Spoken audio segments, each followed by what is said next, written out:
Got it. Para que vean Doctor Moreno, gusto saludarlo, doctor Rodrigo Moreno. Hola, buenas tardes, maestro Roberto, un gusto igualmente saludarlos. Bien, pues es un placer dar inicio al examen que para obtener el grado de doctor en ciencia política presenta el maestro Roberto Luis Torres. Solicitamos al sustentante que en un término breve exponga la parte medular de su investigación. Muy bien, doctor, muchas gracias. Quiero saber si ven la pantalla. Sí. Ok, muy bien. Buenas tardes a todos. Gracias por la oportunidad, diría yo, de presentar mi tesis sobre un tema que es poco común, la política y la felicidad. Desde la época de la Gran Depresión, diría yo, en el año 1929 en Estados Unidos y alrededor del mundo, casi 100 años atrás, un número significativo de países adoptaron el Producto Interno Bruto como indicador de progreso y en algún modo de satisfacción ciudadana. Este Producto Interno Bruto fue diseñado por el economista americano Simon Kuznets, y así ha pasado casi 100 años y todos los países año a año presentan su información sobre el Producto Interno Bruto. Sin embargo, desde hace más o menos una década surge un nuevo paradigma económico con el auspicio de las Naciones Unidas y de la Organización para la Cooperación y el Desarrollo Económico. Los políticos están cambiando su paradigma alrededor del mundo. Sin embargo, en México, tanto al nivel federal como al nivel estatal y también al nivel municipal, no han adoptado, no han hecho este cambio de paradigma, decía. O sea, no hay en ninguno de los tres niveles políticos este deseo de explorar nuevas opciones respecto de la felicidad y la política. Ahora, la tesis está dividida en 4 capítulos. Las conclusiones, más las conclusiones, diría yo, las propuestas, y además contiene las fuentes de información de 6 métodos de investigación que podemos ver ahí. Enseguida, respecto de las técnicas de investigación, me voy a referir a las 2 primeras de campo, que son la cuantitativa y la cualitativa. Ahora, respecto de la bibliográfica, he usado exclusivamente todos los libros que vemos aquí atrás para la referencia bibliográfica. Y esta tesis se apoya en el proyecto de la investigación científica en la metodología del derecho del doctor Luis Ponce de León Armenta, y también me he apoyado en la obra El municipio en México, del profesor del IDE, doctor Rodrigo Moreno, ambos aquí presentes, de lo cual me siento muy feliz que estén aquí. Este trabajo de investigación tiene una estructura de 4 componentes. El capítulo 1, hablamos de la epistemología de la felicidad. En el capítulo 2, los estudios contemporáneos. En el capítulo 3, las métricas de la felicidad, diría yo. Y el capítulo 4 es la investigación de campo y sus resultados. Ahora, el capítulo 1, doctor Ponce de León, es el más extenso. Hablo yo de la hermenéutica de la ciencia de la felicidad a través de la historia. Si queremos entender el presente, tenemos que interpretar y comprender el pasado, que eso es, en otras palabras, en este caso, la hermenéutica de la filosofía. Y empiezo el capítulo 1 con los presocráticos. Lógico, con Tales de Mileto, todos los milesianos, le llamamos Anaximander, Anaxímenes, después, por supuesto, Heráclitus y Parménides, que siempre se estaban peleando entre ellos dos. Después sigo con los atomistas, de la escuela de atomistas de Demócritus y de Leucippus. Y termino un poco con el medio excéntrico de Pitágoras, que también tuvo su propia escuela.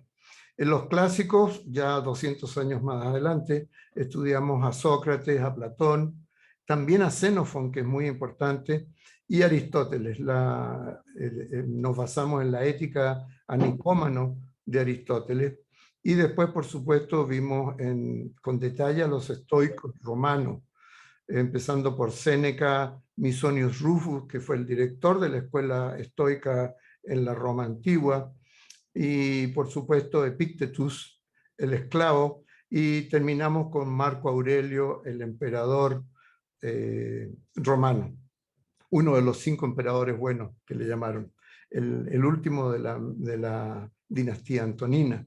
Y después nos permitimos poner 10 hábitos basados en las enseñanzas de la ética de Nicómano y basados también en las enseñanzas prácticas de los estoicistas. De ahí saltamos al medioevo. Y en el medioevo, por supuesto, incluimos a San Agustín, San Antelmo, y al valiente le llamo yo Santo Tomás de Aquino, que es tan importante y al cual le dedicamos un buen tiempo en esta tesis por su importancia, por su trascendencia. Y después de ahí nos vamos varios siglos más adelante a los modernos, nos vamos al siglo XVI y estudiamos a John Locke. John Locke es importante porque él incorpora la felicidad y la política. No podíamos dejar en el siglo XVIII, diría yo, por ahí, por 1775, 1750, al filósofo y economista Adam Smith, que tiene una tremenda trascendencia en la Revolución Americana. Y por supuesto terminamos el estudio de los filósofos y políticos modernos con Thomas Jefferson. Enseguida, en el capítulo 2, describimos los estudios basados en ciencia. Y esto es importante. Poca gente sabe que hay estudios científicos sobre la felicidad y la política. El primero que mencionamos y analizamos, el estudio Stiglitz-Sen-Fetoussi, de los cientistas Joseph Stiglitz, que es profesor de la Universidad de Colombia, Amartya Sen, que es de la Universidad de Harvard, y Jean-Pierre Fitoussi, que representaba al presidente Nicolas Sarkozy. El presidente de Francia, Nicolas Sarkozy, fue el primero que se preocupó por este tema y en el año 2008 encargó a este equipo de científicos que escribiera un informe sobre la política y la felicidad y un nuevo paradigma. Ahora, hay otro estudio importante que es el estudio de Imagina de México, con la participación de 100 municipios en esta tremenda investigación que se hizo en el año 2012. En verdad el trabajo lo hizo la Benemérita o Bienemérita Universidad de Puebla. Participaron miles de ciudadanos en esta encuesta que se hizo en 100 municipios sobre la felicidad y el bienestar. Y terminamos estudiando el World Happiness Report del año 2019, donde también participan 3, diría yo, de los grandes de la investigación de la felicidad en el mundo. John Helliwell, que es canadiense de la Universidad de British Columbia, Richard Layard, que es el más conocido, que es del London School of Economics, y Jeffrey Sachs, de la Universidad de Columbia en Nueva York. De ahí nos vamos al capítulo 3, que es la métrica de la felicidad. ¿En qué se basa? Se basa en las guías sugeridas por la Organización para la Cooperación y el Desarrollo Económico, y que ha adoptado muy bien, yo creo que es una de las instituciones que más ha adoptado en el mundo las guías de la OCDE, Organización para la Cooperación y el Desarrollo Económico. Es el Instituto Nacional Estadística y Geografía de México, INEGI. La OSD recomienda utilizar el concepto de bienestar subjetivo. El INEGI, en verdad, entusiastamente ha acogido y los hace suyo mediante, como le llama el INEGI, los módulos de bienestar autorreportado VIARE. Y yo quiero agradecer aquí la colaboración del INEGI, un compañero nuestro del IDE, que también está haciendo su doctorado, es director de informática de INEGI, y él nos proveyó con la información que nosotros necesitamos. Después de ahí nos vamos al capítulo 4, que es la investigación de campo, y ahí incluimos 100 entrevistas cuantitativas y 10 entrevistas cualitativas de sujetos bien informados. Ahora, en resumen de este capítulo 4, ¿qué es lo que piden los ciudadanos mexicanos por sobre todo? ¿Qué es lo que quieren? Son 2 cosas. es la seguridad y sana convivencia. Lo considera más importante que los programas sociales gratuitos que tienen los distintos municipios. Es más importante la seguridad y la sana convivencia. Finalmente vamos a las conclusiones. La primera conclusión de esta tesis fue crear un departamento de la felicidad de primer nivel, porque no lo existe. Existen departamentos que se preocupan de la pobreza, que se preocupan de ayudar a la gente, pero no hay ningún organismo de primer nivel que se preocupe de la felicidad ciudadana. Y para la función administrativa del municipio, dentro de las conclusiones, esta tesis propone la creación de un organismo profesional, no político. ¿Qué pasa en los municipios en México y en muchos, no solo México, sino que en la mayoría de los países de Latinoamérica? Las calles están llenas de baches o de hoyos, decimos en Chile. El alumbrado no es excelente, se demoran en reparar las calles, la inseguridad pública. En cambio, en las ciudades, en aquellos países donde existe la figura que le llaman del city manager, que es un equipo profesional permanente, cambian los políticos, pero este equipo permanece y hace la planificación de largo plazo. Entonces, una figura de este organismo profesional no político es lo que está dentro de las conclusiones. Y finalmente, las propuestas. Dentro de las numerosas propuestas que hace esta tesis, yo he escogido 3 para esta presentación y estoy mirando aquí mi reloj porque me quedan pocos minutos. Entre las propuestas se destacan, primero, un cambio de paradigma político con una misión bien definida para el Departamento Municipal de Bienestar y Felicidad, para este nuevo departamento. Y ya vamos a, si hubiera tiempo, haríamos la definición de lo que es un paradigma para entender de qué estamos hablando.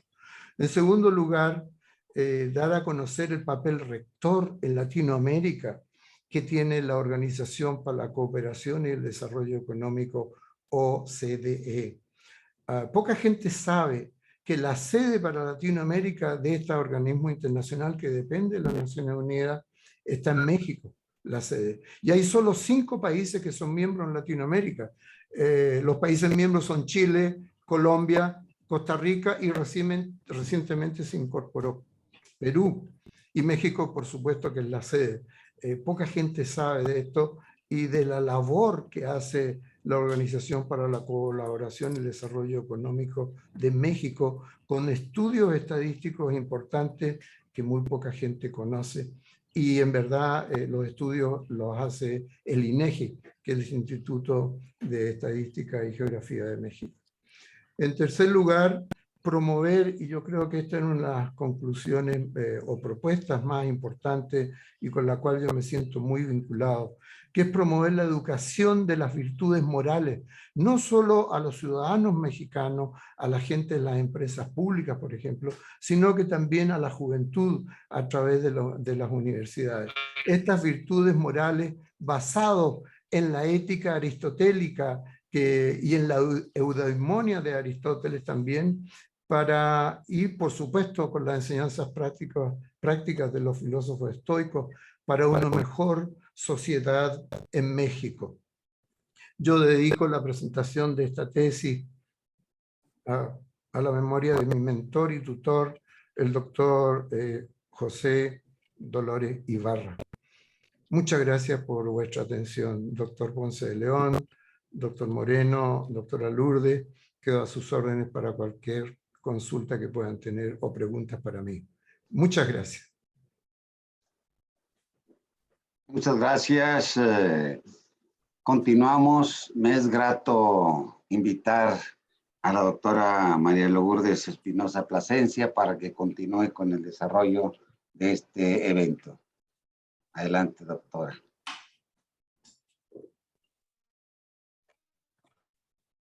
Está en mute.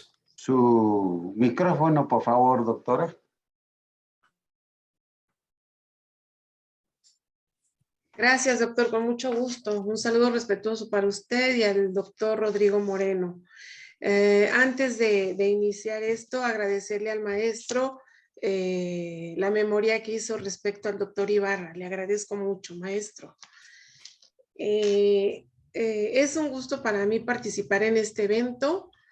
En primer lugar, porque fuimos de la mano el maestro Roberto Torres y su servidora para concluir su investigación de la tesis.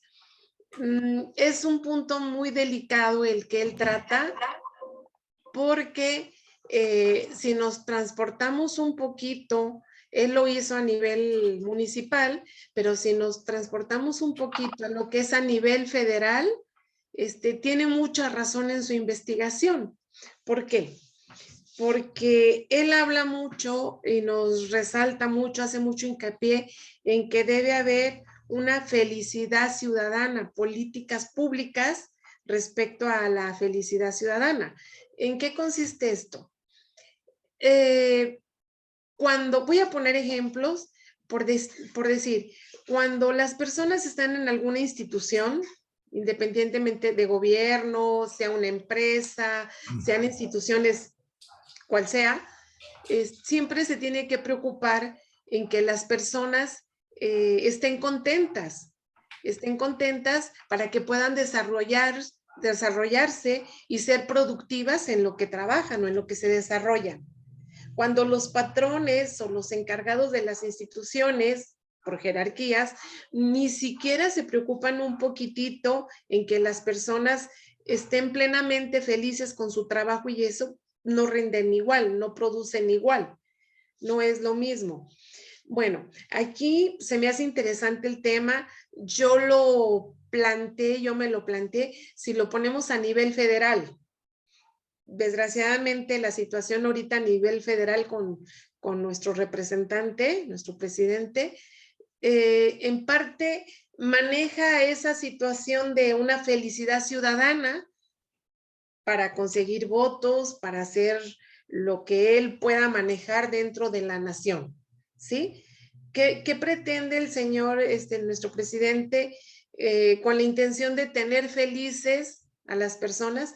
Pues a los más vulnerables, a los que él puede manejar, y eso lo lleva a, pues, a obtener lo que él pretende, obtener, le digo, votos y demás. El tema es interesante y pues si se lleva a cabo para producir en el país, yo creo que sería muy bueno poner así atención en las dependencias, instituciones, empresas y todo, para la productividad y que, bueno, salga adelante el país. Bueno, maestro, pues ahora sí ya hice mi intervención y voy a continuar con las preguntas, si me permite. En su capítulo 1, denominado la obra del filósofo y monje, además de Santo Tomás de Aquino y de San Agustín, yo le puedo hacer una pregunta. ¿Hay alguna correlación entre el pensamiento de Santo Tomás y una ciencia política y la ciencia política? Claro que Esa sí. sería la primera. Ya.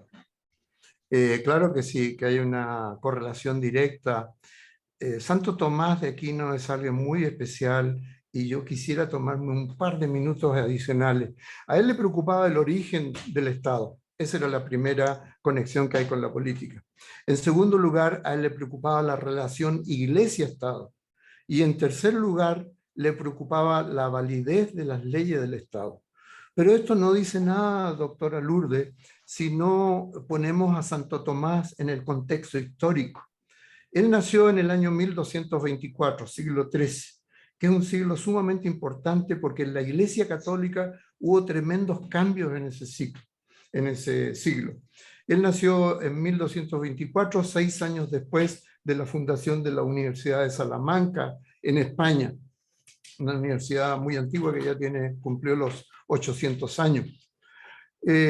Santo Tomás nace en una familia muy adinerada, nace en un castillo en la ciudad de Aquinas, o de Aquino, por eso se llama Santo Tomás de Aquino, que queda entre Nápoles y Roma, muy cerca del convento de los benedictinos.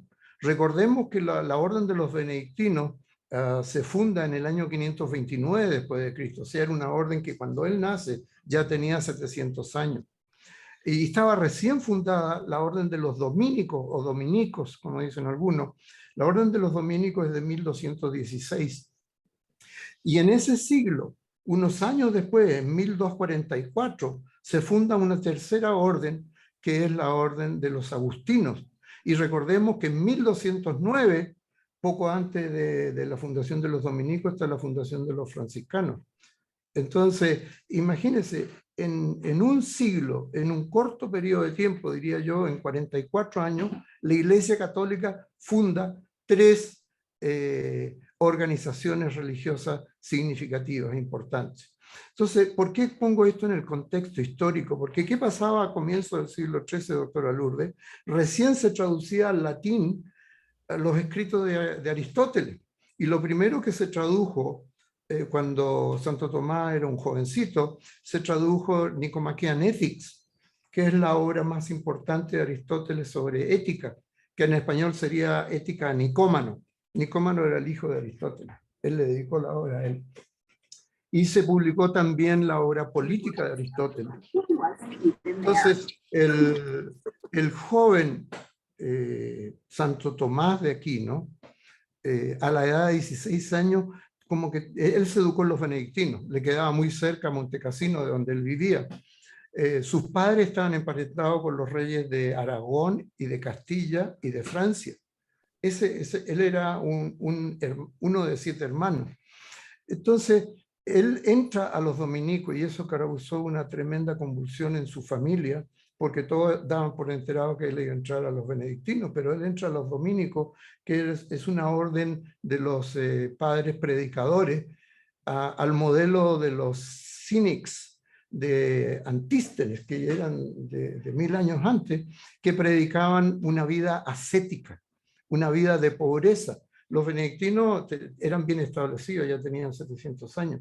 Su hermano mayor, que era un oficial de ejército destacado, lo va a buscar al convento y lo llevan detenido y lo meten en un calabozo por 6 meses. Bueno, ¿qué es lo que pasa? Que Santo Tomás rescata el pensamiento de Aristóteles. Ese es el gran mérito de él. Y resulta que lo que prevalecía en ese siglo XIII, doctora, eran las enseñanzas de San Agustín. San Agustín es de la época de cuando cae el Imperio Romano, más o menos del año 400 después de Cristo. Entonces, ¿qué es lo que pasa? Que San Agustín decía, la iglesia está sobre el Estado.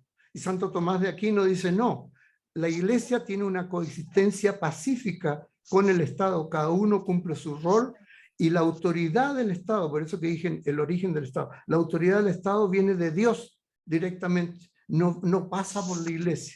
Eso causó una revolución y por eso que es tan importante Santo Tomás, porque él fue valiente. Él murió muy joven, a la edad de 50 años. Y yo creo que el estrés que debe haber sufrido es tremendo, porque él primero dice eso en la relación con el Estado, la iglesia. En el Estado hay una relación de respeto mutuo. Y él dice que la validez de las leyes, son válidas las leyes mientras no se aparten de la naturaleza. Si se apartan, aunque sea un punto de la naturaleza, es corrupción de la ley. Eso es el gran vínculo de Santo Tomás de Aquino en su obra Suma Teológica, en la tercera parte donde habla de política. Esa es mi respuesta, doctora Lourdes. Y disculpe que me haya extendido. Muchas gracias, maestro. Le agradezco su respuesta. Le voy a hacer otra pregunta, si me permite. En el capítulo 2 de su tesis, para ser exacta, en la página 102, habla usted de una organización para la cooperación del desarrollo económico y en relación con la felicidad ciudadana y las autoridades políticas. Bueno, la pregunta es esta. ¿Existe alguna conexión entre la Organización para la Cooperación y el Desarrollo Económico, la OCDE, y México? Y si existiera esa relación, ¿me podría comentar de ella, por favor? Interesante la pregunta. Claro que sí. Hay una estrecha relación, diría yo, entre la Organización para la Cooperación y el Desarrollo Económico y México.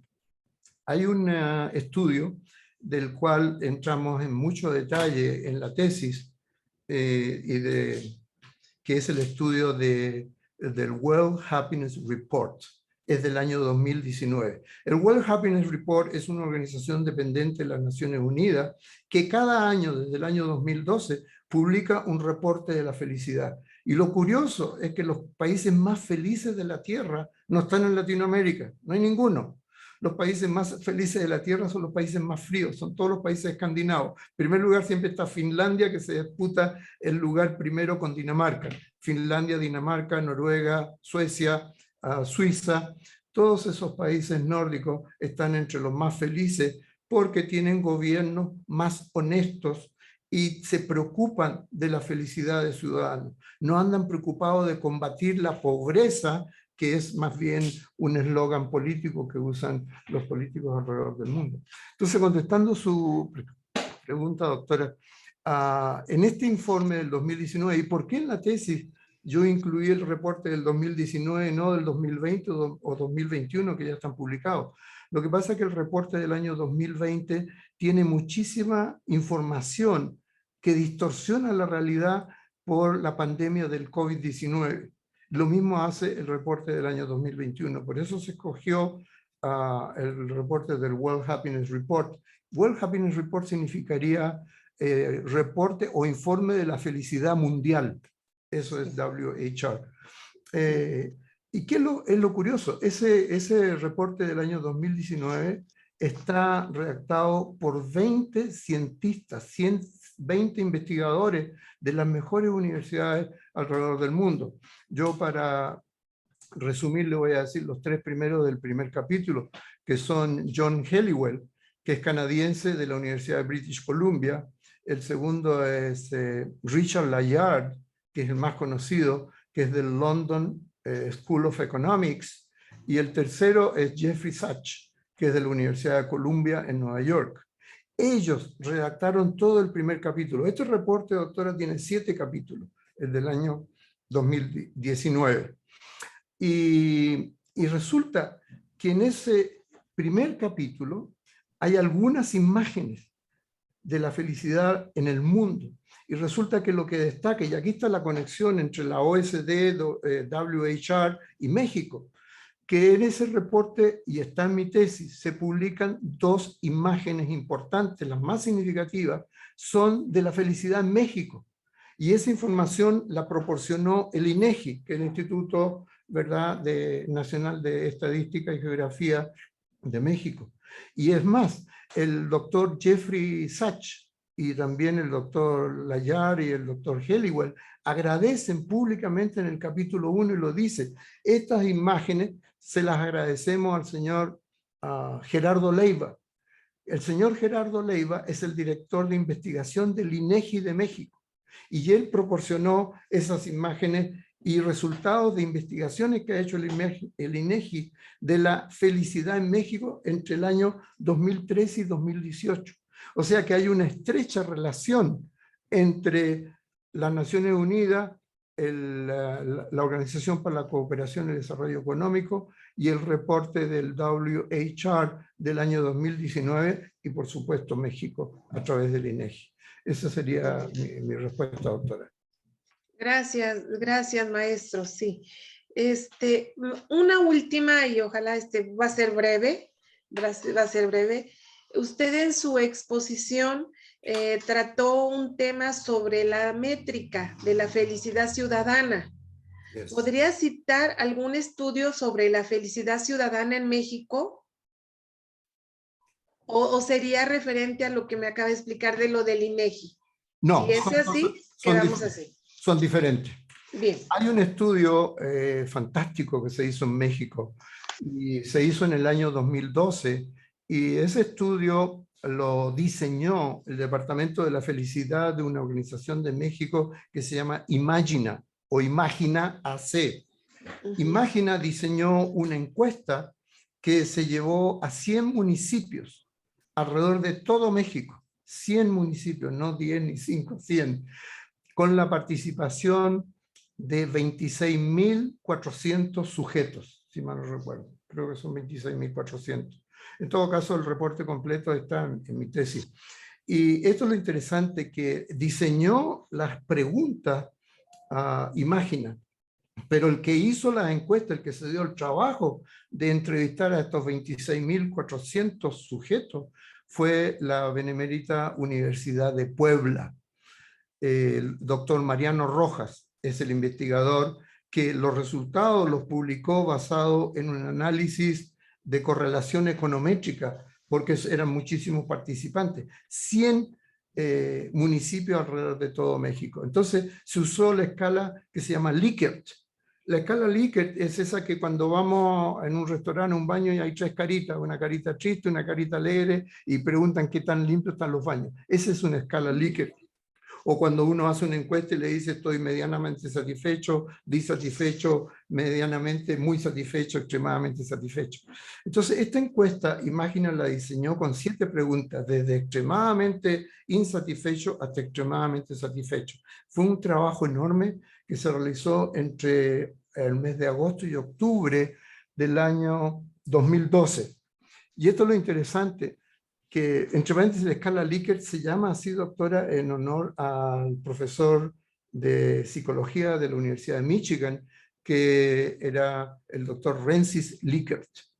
De ahí viene ese nombre.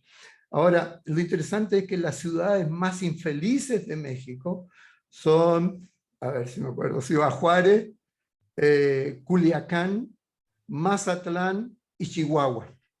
Ahora, dentro de los municipios más felices, hay 2 municipios de Nueva León, Apodaca creo que se llama uno de ellos, 2 municipios en Ciudad de México, y alcanza a estar dentro de los 10 primeros un municipio de aquí, al lado de Jalisco. El estado se llama, no me acuerdo, pero la ciudad es Manzanillo.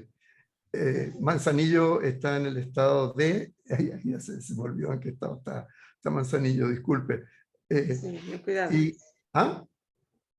No, digo, continúe, maestro. Sí, entonces, el estado, aquí me están soplando el estado de Colima, la ciudad de Manzanillo en el estado de Colima. Y curiosamente, yo me fijé bien dónde está Guadalajara. El municipio de Guadalajara está en el lugar 69 en ese estado. Y el peor de los municipios son 3 municipios, desgraciadamente, del estado de Michoacán. Entonces, ese es un estudio, doctora, para terminar de responder su pregunta, del año 2012, hecho a 26.000 sujetos, alrededor de 100 municipios, en todo México. Muchas gracias. Muy bien, maestro, muy bien. Le agradezco mucho, quedo muy satisfecha con todas las respuestas que me dio. Le agradezco mucho. Es cuanto, doctor Luis Ponce de León. Muchas gracias, doctora María Lourdes Espinosa. Continuamos, y para tal efecto es un placer invitar al doctor Rodrigo Moreno para que continúe con el desarrollo de este examen.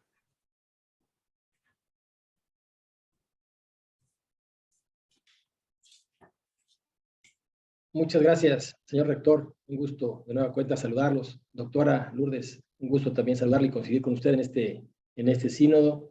La verdad es que es un gusto para mí formar parte de este tan importante evento para don Roberto Torres, o para todos los que veo que aquí lo acompañan en su presentación de examen de grado para obtener el título de doctor. La verdad es que estoy muy emocionado, muy contento por el gran logro de don Roberto y por el gran esfuerzo que me consta que ha hecho a lo largo de todo este tiempo. Y la verdad también es que felicito con mucho respeto y aprecio a la doctora María Lourdes Espinosa Plasencia por esta conducción de esta bonita tesis, que debo de confesar que cuando en aquellos momentos platicábamos con don Roberto sobre el tema de los nuevos paradigmas de la felicidad en la formulación de políticas públicas a nivel municipal en México, creo que a nuestro gran amigo Pepe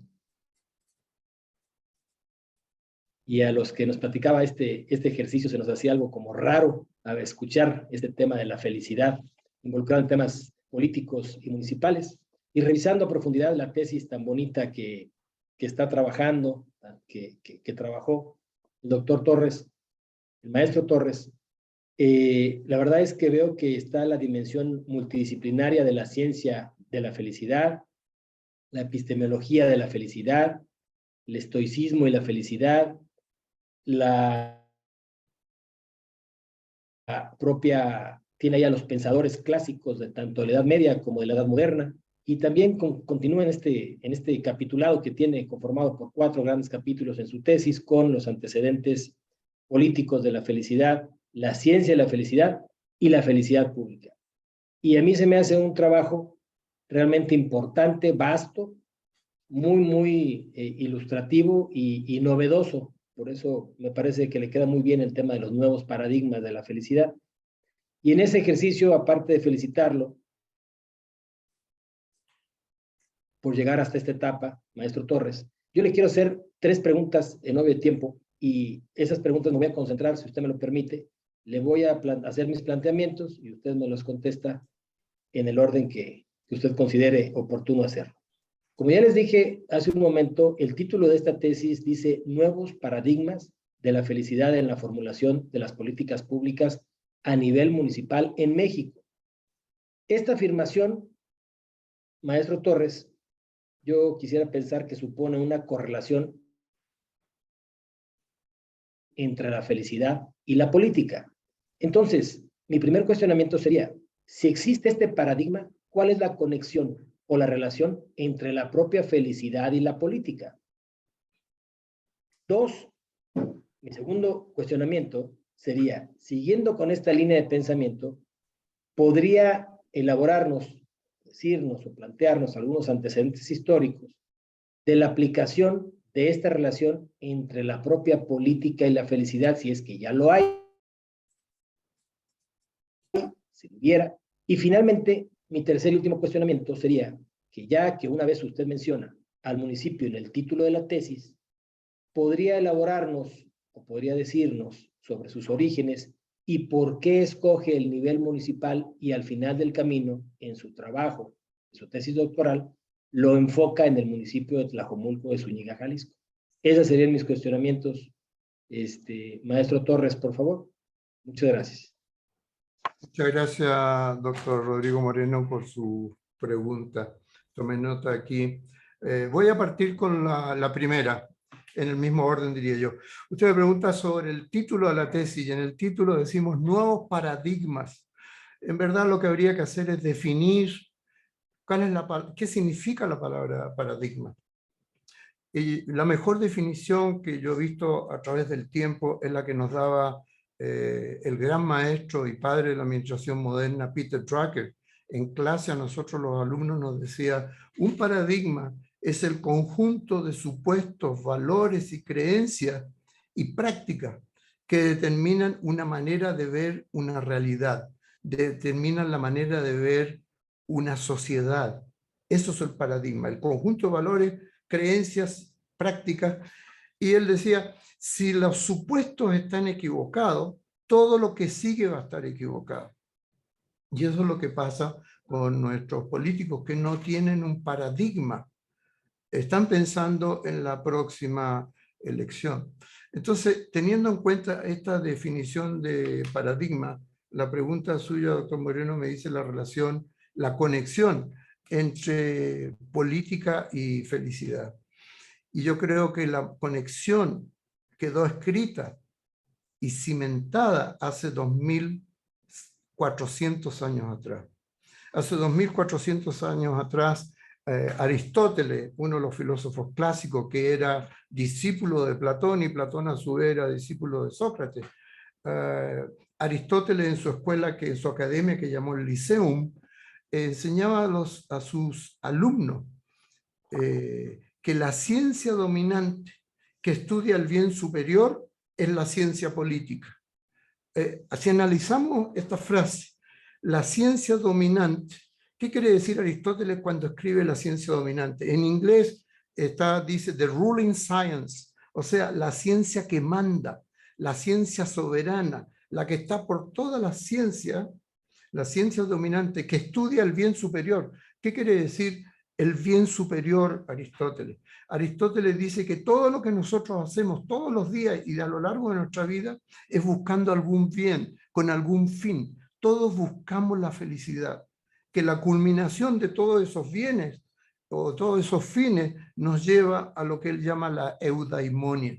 Entonces, para Aristóteles, la palabra bien significa felicidad por este nexo que estoy explicando. Entonces, si vamos a la primera frase, que está en la Nicomachean Ethics de Aristóteles, está en el capítulo 1, sección 1.2. Ahí Aristóteles dice: la ciencia dominante que estudia el bien superior es la ciencia política. ¿Qué quiere decir Aristóteles con esto? La ciencia que manda, la ciencia que ruling science, que estudia la felicidad, o sea, el bien superior, es la ciencia política. Yo no encuentro un ejemplo más fuerte, más bien documentado de que lo que nos enseña Aristóteles en su gran obra La ética a Nicómaco, que es una obra que él dedicó a su hijo, que precisamente se llamaba así, por eso que Nicomachean Ethics. Eso por una parte. Yo de ahí me iría, para completar la respuesta a su pregunta, me iría varios siglos más adelante, y usted ve que en mi tesis, doctor Moreno, menciono en el siglo XVII a John Locke. John Locke es empirista. John Locke es un filósofo y político, más filósofo que político, escocés. Y John Locke es el primero que establece la relación entre la política y la felicidad ciudadana. Es más, John Locke en su obra política precisamente acuña la expresión que los individuos, los ciudadanos, andamos siempre en búsqueda de la felicidad.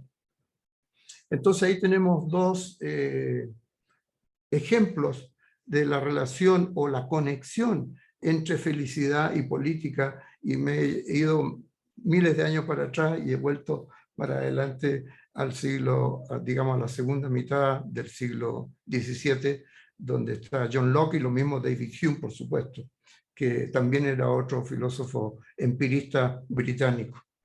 Ahora, la segunda pregunta suya es la aplicación de la política y la felicidad. Hay ejemplos muy claros. Hay un ejemplo muy reciente para contestar su pregunta, doctor Moreno, que me referiría yo al mes de febrero del año 2016. Y esto Mohanad debe saberlo muy bien, la doctora Al-Rumi. La doctora Al-Rumi es la ministra de la felicidad en los Emiratos Árabes Unidos. O sea que ya existe un organismo de primerísimo nivel en política, que es el Ministerio de la Felicidad en los Emiratos Árabes Unidos. Ella tiene sus oficinas, curiosamente, en Dubái. Entonces, ese es un ejemplo de aplicación práctica. El más grande de todos, por supuesto, yo tendría que retroceder e irme al siglo XVIII, hacia finales del siglo XVIII, al año 1776, específicamente al 4 de julio, cuando Thomas Jefferson escribe la Declaración de Independencia de Estados Unidos. La Declaración de Independencia de Estados Unidos, doctor Moreno, en su segundo párrafo, dice que todos los hombres hemos sido creados por el Todopoderoso, hemos sido creados con derechos iguales, y él usa la palabra derechos inalienables, como son, y menciona 3 derechos, que vienen directamente de Dios a nosotros los seres humanos, que es el derecho a la vida, como primer derecho; segundo, el derecho a la libertad; y en tercer lugar, el derecho a la búsqueda de la felicidad. O sea, Thomas Jefferson copia textualmente las palabras que escribió un siglo antes John Locke y hace esta vinculación. O sea que ahí tenemos un antecedente muy claro y que ha perdurado ya por 243 años desde la Declaración de Independencia de Estados Unidos, que es anterior, por supuesto, a la Constitución, que se publica 11 años más tarde, en el año 1787, exactamente. Entonces, con eso estaría contestando su segunda pregunta, la aplicación de política y felicidad. Y tercero, me encanta esto de los orígenes del municipio, porque tendríamos que retroceder 2000 años para atrás y tendríamos que irnos a Roma. El origen del municipio está en Roma. ¿Y qué es lo que pasaba? Roma, el Imperio Romano de Occidente, va desde el año 26 antes de Cristo al año 476 después de Cristo, cuando cae el imperio con Rómulo Augusto, que fue el último emperador, y empieza justamente con Augustus en el año 27 o 26 antes de Cristo.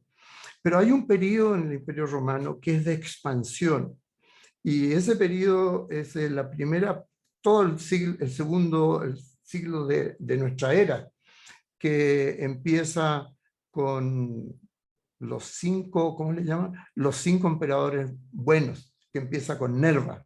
Está Nerva primero, que duró muy poquito, apenas 2 años, pero enseguida viene Trajano, que entre paréntesis había nacido en España, en Itálica le llamaban en esa época. Después de Trajano viene Adriano, que es el abuelo, le llaman el abuelo Vero, que es el abuelo de Marco Aurelio. Entonces tenemos esto, disculpen que alguien me está molestando aquí, disculpen, ¿no? La persona debería saber que estoy en el examen.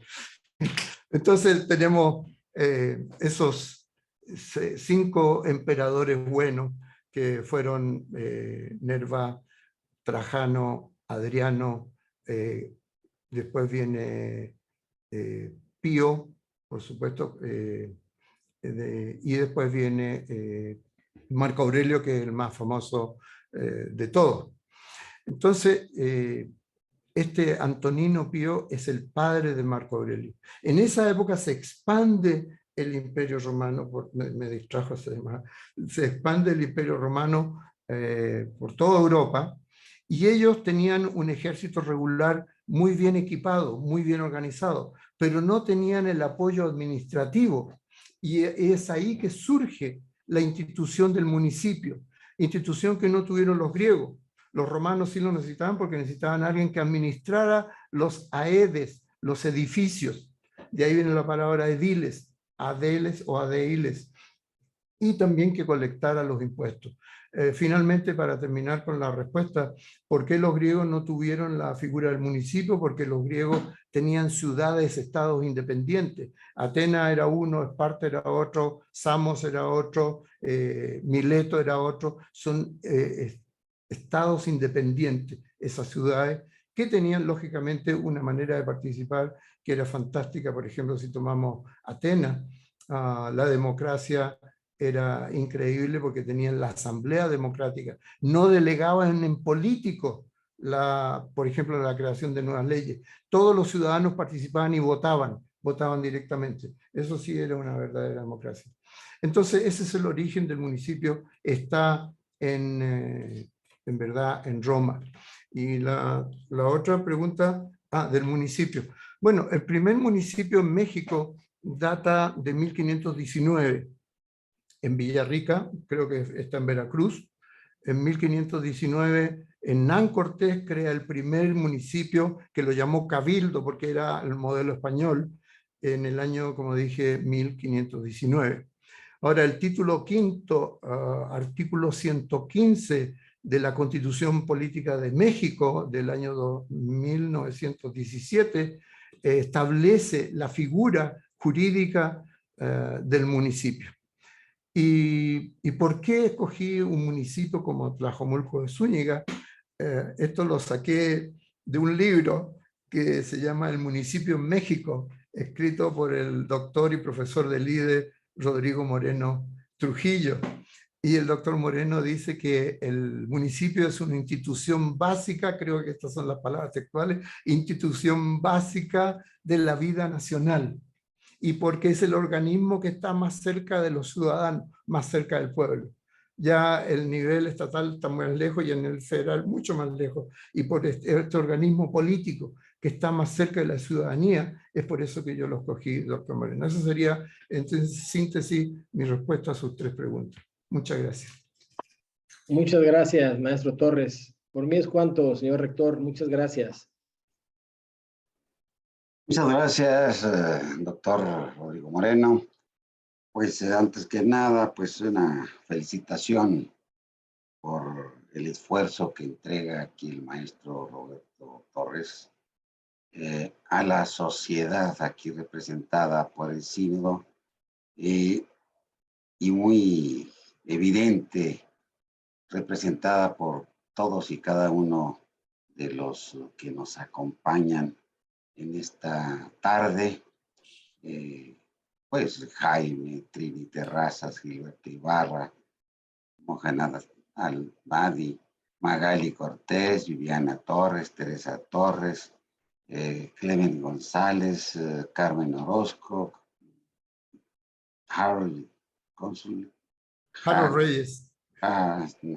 Harold, Patricia Torres, Álvaro, Moisés, el doctor Moisés Asís, bien, Luis Gallardo, y todos los que están conectados en esta tarde para escuchar, para analizar, para reflexionar en torno a un trabajo, a un esfuerzo muy significativo que tiene que ver con la ciencia política, como lo señalaban el doctor Rodrigo Moreno, y de una manera muy alentador, porque vincular la felicidad con la ciencia política es, desde todos los puntos de vista, lo que en estos momentos necesita el mundo, los que en estos momentos necesita México, y todos los países están en crisis por la mala conducción política. Es, maestro Torres, su tesis, un instrumento muy amplio, que se puede aplicar pues, desde el municipio como la primera expresión del Estado, como una de las expresiones del Estado, porque hay muchas expresiones del Estado, pero en este caso el municipio, los estados interfederados, como es Jalisco, Campeche, etcétera, el Estado-nación, hasta llegar al Estado universal de derecho, como una aspiración permanente de quienes queremos un mundo mejor desde todos los puntos de vista, una intercomunicación que debe darse en todas las expresiones del Estado. Entonces, el tema de la felicidad y, desde luego, todos los estudios filosóficos que lo envuelven, porque la filosofía, pues, ¿qué es? El saber total por sus principios y causas. A partir de la filosofía viene todo lo demás. Y si la ciencia política tiene como objeto fundamental esto de la organización de la sociedad, pues en la organización de la sociedad queda muy claro este valor tan importante como es precisamente la felicidad. Entonces, yo le pregunto, ¿cuáles serían para usted los factores más importantes para lograr la felicidad?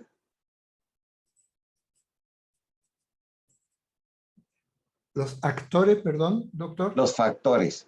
Factores, entendía. Los factores más importantes. ¿Qué factores pueden generar felicidad? Muy buena pregunta, muy buena, y es una pregunta que me tomó un tiempo responder al escribir la tesis. Y yo escribí en el capítulo 1, a la página, me parece que 90 o 98, 10 prácticas para vivir mejor.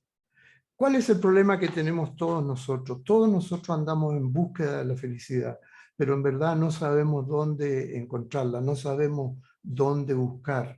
Nos enseñan matemáticas, nos enseñan caligrafía en el colegio, nos enseñan historia, pero no nos enseñan, por ejemplo, administración financiera, de cómo administrar nuestras finanzas, y no nos enseñan tampoco cómo ser felices. Y yo creo que es porque no hemos interpretado la hermenéutica de los clásicos, especialmente, partiendo, y vuelvo a Aristóteles. Él escribió una obra, yo tengo 3 libros aquí, uno en inglés, 2 en español, sobre la ética a Nicómano. ¿Qué es lo que dice Aristóteles? Si nosotros vivimos en virtud, vamos en camino a la felicidad. Y en verdad, a veces estamos muy lejos. Yo cuando veo, doctor Ponce de León, cuando veo cómo manejamos, por ejemplo, en Chile, cómo manejamos en Colombia, cómo manejamos en México, digo yo, pero qué falta de ética, qué falta de educación civil, ciudadana, que no tenemos esa convivencia. A mí me pasa que cuando voy por una calle que se llama López Mateo y quiero cambiarme de pista, pongo el señalizador de viraje que me voy a correr a la pista de la derecha y pareciera que el de atrás le doy una señal para que se apure y el de más atrás se apura más y el de más atrás también y no me dejan pasar. Yo no sé por qué tenemos esa mentalidad que no es propia solo de México, sino que la vemos en todo el resto de Latinoamérica. Entonces, uno de los factores, diría, es primero entender lo que escribió este gran hombre que escribió más o menos 200 obras, de las cuales no todas se conservaron, se han conservado aproximadamente 40, pero afortunadamente la ética, los 10 capítulos de la ética de Aristóteles están completos. Y ese es el gran mérito, y vuelvo a la doctora Lourdes, de Santo Tomás de Aquino.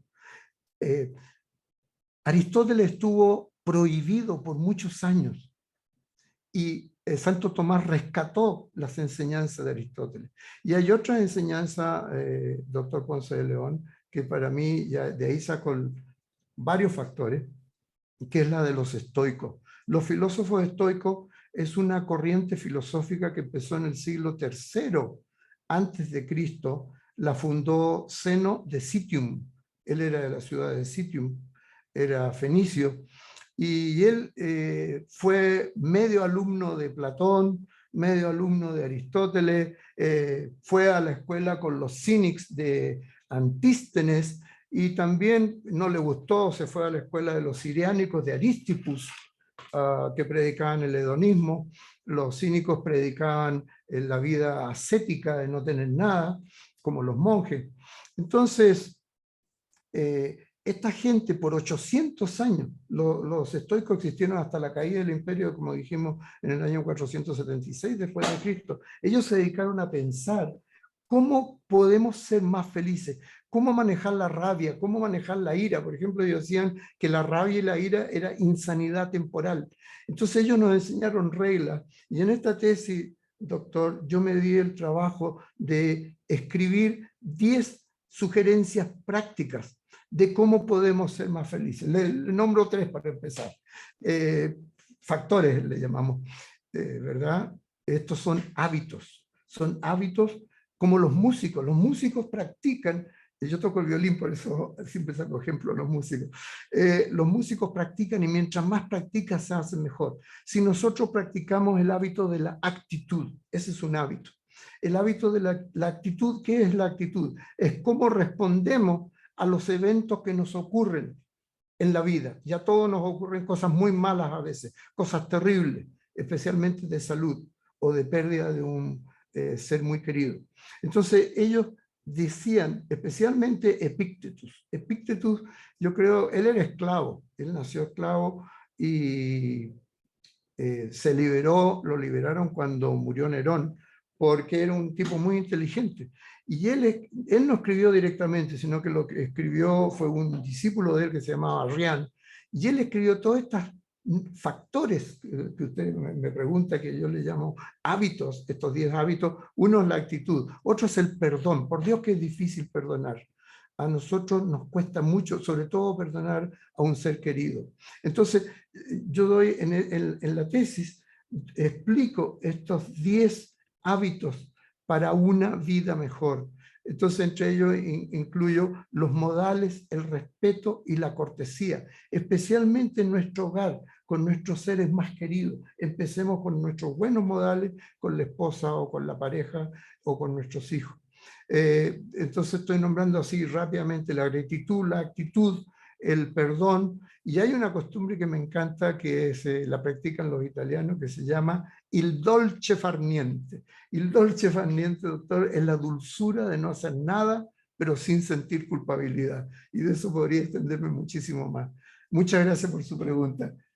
Muchas gracias, Juan, por la respuesta. Ahora bien, ¿cómo podríamos complementar para medir el desarrollo integral, humano, sustentable de un país, de una comunidad, del mundo? ¿Cómo podríamos complementar lo que actualmente hay, que al principio de la exposición señaló con mucha puntualidad, que es precisamente el Producto Interno Bruto. Cómo complementar para medir el desarrollo integral, humano y sustentable de un país. ¿Qué propone usted? ¿Qué propongo? Es la educación. La educación, doctor, y por eso que una de las conclusiones de esta tesis o recomendaciones finales de la tesis dice programar ciclos de clases, podríamos llamarla, o conferencias, donde hablemos de estos hábitos de cómo ser más feliz, donde le mostremos a la gente, y no solo al público en general, decía yo en la tesis, sino que a la juventud en particular, porque la juventud sigue haciendo lo que ve de sus padres. Si mi padre maneja mal, yo también voy a manejar mal, y eso pasa de generación en generación.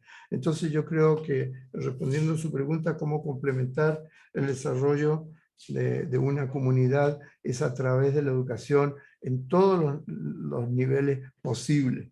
Y deberíamos haber muchos preocupados de este tema de la felicidad. Hay maneras, hay métricas de cómo medir la felicidad en una sociedad. Esas son guías que nos da la Organización para la Cooperación y el Desarrollo Económico. Hay investigadores alrededor de todo el mundo publicando no solo el World Happiness Report, sino que muchos otros informes que hay. No los cubrimos todos en la tesis porque era demasiado largo hacerlo, pero todos siguen más o menos las guías generales que otorga la Organización para la Cooperación y el Desarrollo Económico. Pero la clave, doctor Ponce León, está en la educación. Muchas gracias. Hay mucho que reflexionar, pues es un tema muy profundo, además muy trascendente, pero bueno, pues estamos con limitaciones de tiempo. Damos por terminado este examen. Les pedimos un momento a todos los asistentes para deliberar. Ok, nos ponemos en off. Sí. Bien, muchas gracias. Pues qué gusto me da compartir con ustedes este examen, sobre todo por lo trascendente que resulta ver la diferencia, por ejemplo, con el examen anterior. Ya ve, doctora Lourdes, hasta parece que se fue enojado el sustentante de ayer, pero ni modo, así está, así todo tenemos aquí en el instituto. Entonces, pues yo nada más les pido su voto, doctora. ¿Cuál sería? No le escucho, pues es que no tiene conectado su... Gracias, doctor. Aprobatorio.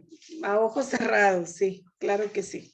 Me encantó la tesis, me encanta el tema, me encanta lo preparado que está el maestro. A mí me encanta escucharlo. Aprobatorio. Bien, muchas gracias. Doctor Rodrigo. Igualmente, señor rector, aprobatorio.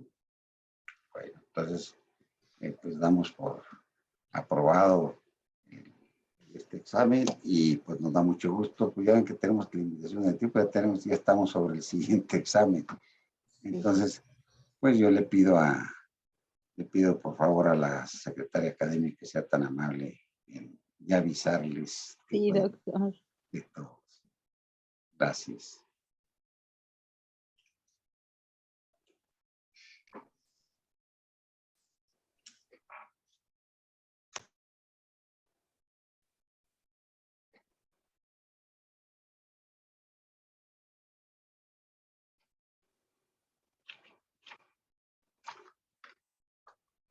Bueno, estamos esperando a ver si se conectan todos para inmediatamente tomar la protesta.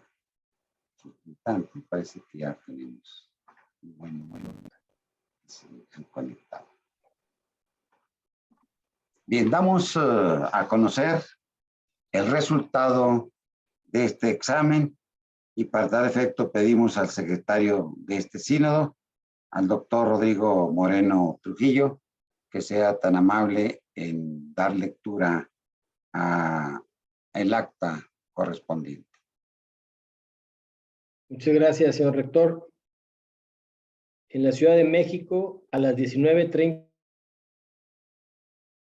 horas del día 25 del mes de agosto de 2022, se reunieron los miembros del jurado integrado por los señores Dr. Luis Ponce de León Armenta, doctora María de Lourdes Espinosa Plasencia, doctor Rodrigo Moreno Trujillo, bajo la presidencia del primero y con el carácter de secretario el último, para proceder a efectuar la evaluación de tesis para obtener el grado de doctor en ciencia política con reconocimiento de validez oficial de la Secretaría de Educación Pública, según acuerdo número 2012-1843 de fecha 18 de septiembre de 2022, que sustenta Roberto Luis Torres. Los miembros del jurado examinaron al sustentante y después de deliberar entre sí resolvieron declararlo aprobado. El presidente del jurado le dio a conocer el resultado y procede a tomar la protesta. Muchas gracias, doctor Roberto Luis Torres. Ha sido usted investido de un nuevo compromiso académico de servicio a los demás. Protestáis solemnemente cumplir con la nueva responsabilidad científica que el Estado mexicano le ha otorgado a través del Instituto Internacional del Derecho y del Estado. Si así lo hicieres, que la comunidad académica os lo premie. Si no, que lo demande. Muchas gracias y felicidades, doctor. Es un placer. Es un placer para el instituto que haya obtenido el grado de doctor en ciencia política. Lo invitamos junto con todos los egresados a participar en las actividades del instituto, concretamente en el Sistema Internacional de la Investigación Científica en la próxima convocatoria. Asimismo, lo invitamos a nuestra ceremonia nacional, que obviamente está programada para el próximo año, pero ya desde ahorita podemos, desde luego, hacer referencia a estas ceremonias nacionales que el instituto realiza de todos los campus de la institución. Un abrazo y felicidades. Muchas gracias, doctor. Muchas gracias. Muchas gracias, doctora Lourdes. Muchas felicidades, maestro, doctor Gracias, Roberto. doctor Muchas felicidades. Muchas gracias. Muchas felicidades. Gracias. Me pongo en mute. Bien, solicitamos a la compañera secretaria académica si ya está el sustentante conectado y si no hacemos un pequeño receso. Ya está conectado, pero no sé si quedan unos minutos, pero ya está conectado. Yo creo que continuamos, si ya estamos todos juntos, seguimos adelante para recuperar el tiempo, ¿les parece? Bien. Sí, doctor. Bien, damos inicio al examen, que para obtener el grado de doctor en ciencia política, presenta el maestro Mohanad Al-Madi. Muchas gracias. Solicitamos al sustentante que en un término breve exponga la parte medular de su investigación, lograda a través de los coloquios de investigación y los correspondientes colegios. Muchas gracias. Adelante, adelante. Luis Ponce de León. Gracias, doctor Moreno, doctora Lourdes, por el tiempo y el espacio de ustedes. Bueno, nada más me confirman, por favor, si ya pueden ver mi presentación. A ver.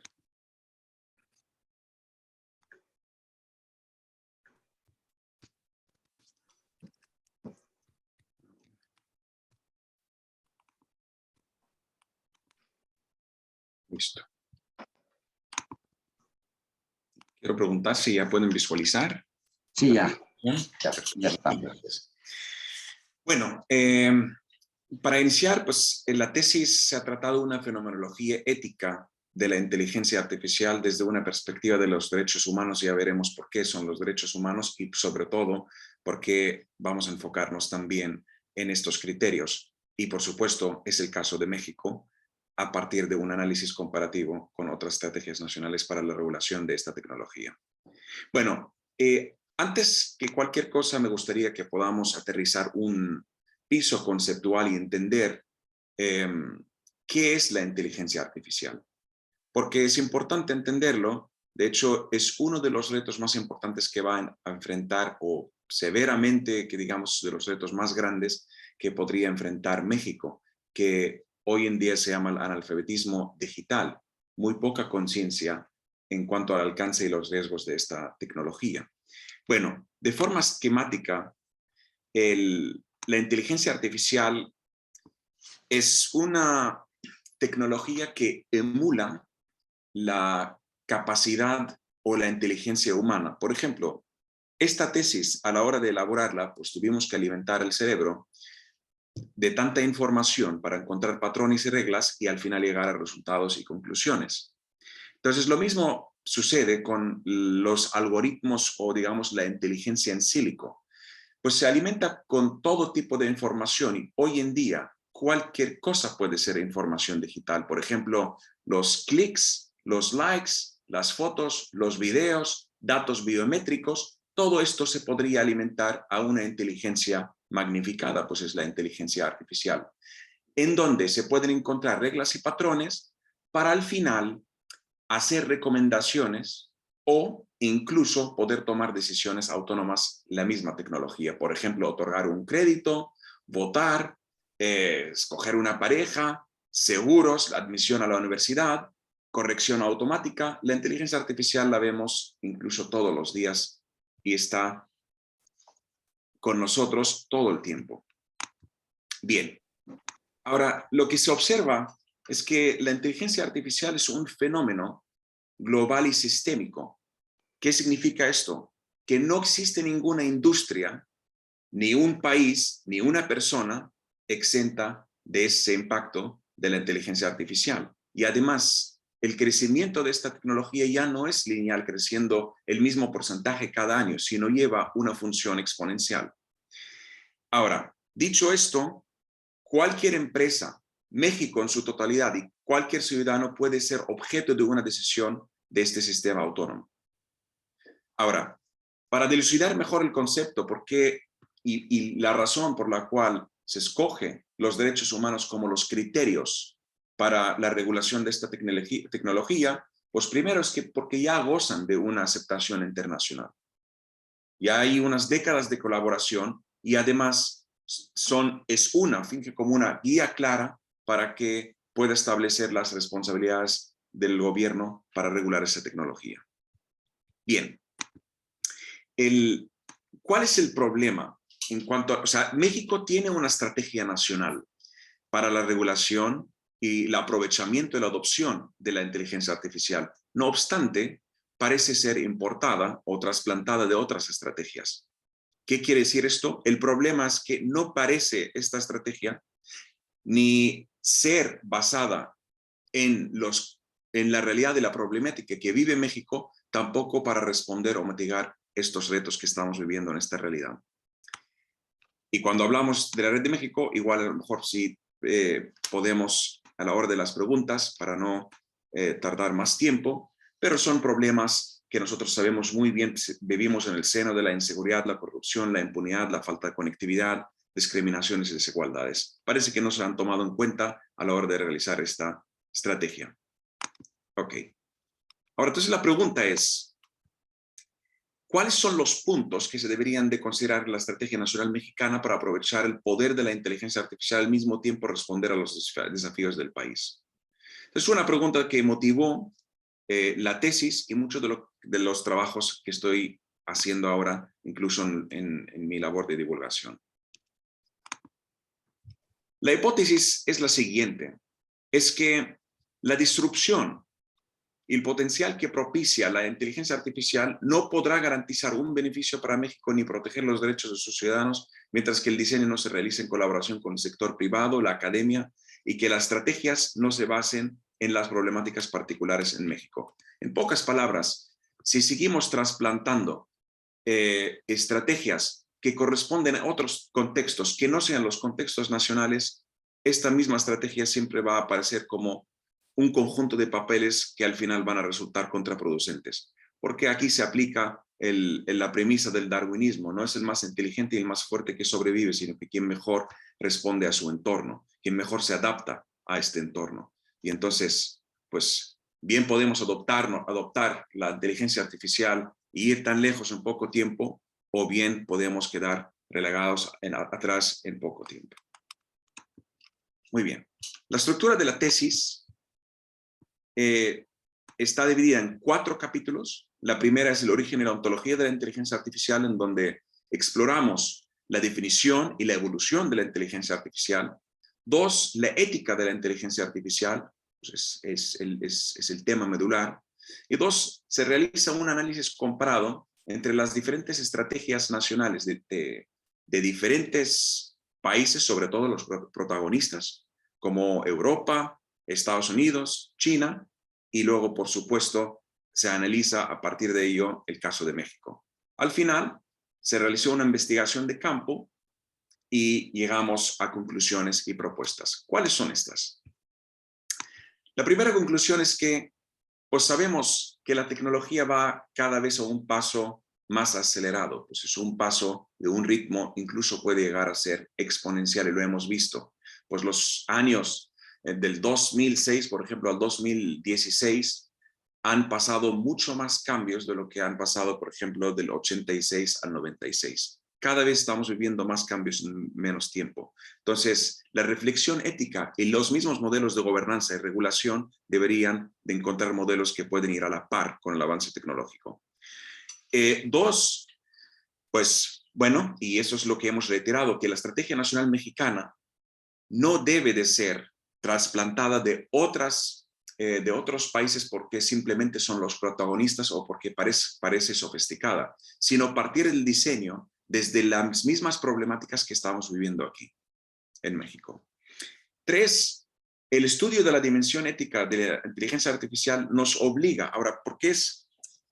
Lo que quiero aquí aclarar es que son dos, o sea, tenemos como una oportunidad, una adversidad. Bien podemos verlo o puede ser para nosotros una de estas dos. Como la inteligencia artificial aprende y replica la realidad en la que vivimos, bien la podemos aprovechar para esclarecer de forma fundamentada las problemáticas que vivimos y a partir de ello poder regular y hacer algo al respecto, mitigar los riesgos.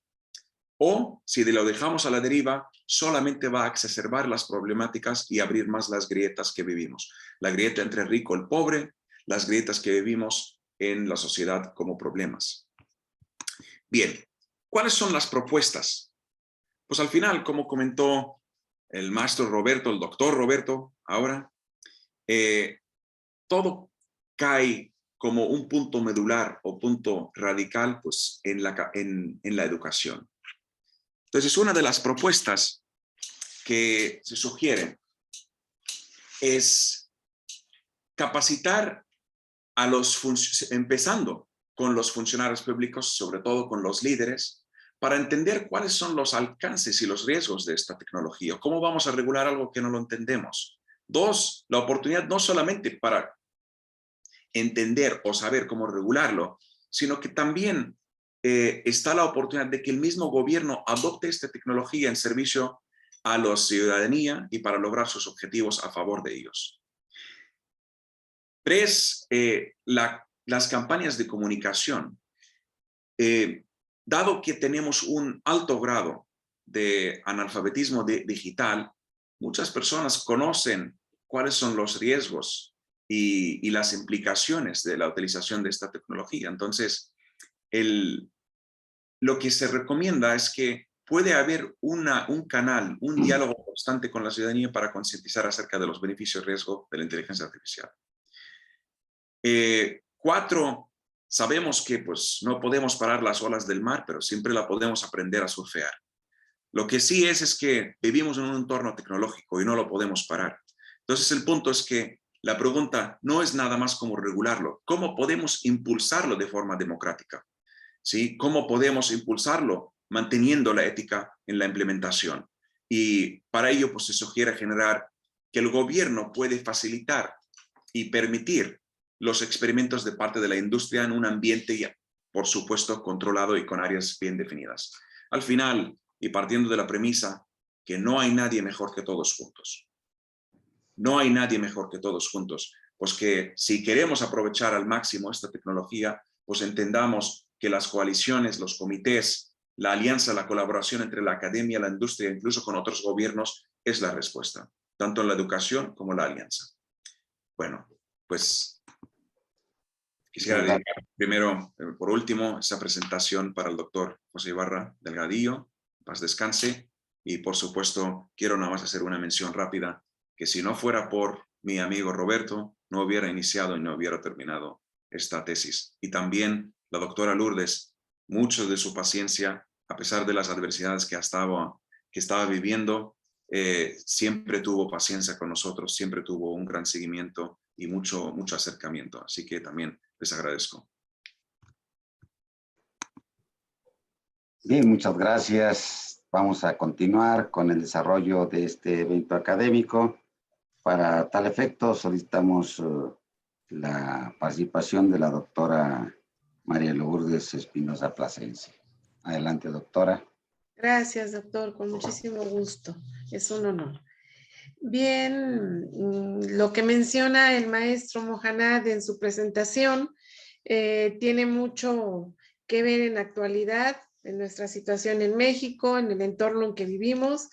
Como dijo, principalmente cuestiones de educación. Necesitamos un esquema bien de educación. En segundo lugar, implementar un gobierno digital, bien, con áreas bien definidas para llevar a cabo la inteligencia artificial. Segundo lugar, pues campañas de comunicación, como lo decía él, y sí, alianzas con personas pensantes, con académicos, con industrias y otros gobiernos para que se pueda llevar a buen puerto esta propuesta del maestro Mohanad. Bueno, ahora voy a continuar, si me hace el favor, con las preguntas. En su capítulo 2, precisamente, la página 47, usted habla de los principales debates y riesgos éticos en torno a la inteligencia artificial. ¿Cuáles serían aquellos de mayor riesgo en el caso de México, maestro? Si me pudiera responder, y cuál sería una justificación a la respuesta que usted vaya a dar. Gracias, muchas gracias, doctora Lourdes. Sí. Bien, ahora los riesgos éticos, tal cual, muy bien planteada la pregunta, doctora, porque pues a partir del contexto se puede esclarecer cuáles serían los riesgos. En el caso de México, basta con ver la realidad que estamos viviendo, por ejemplo.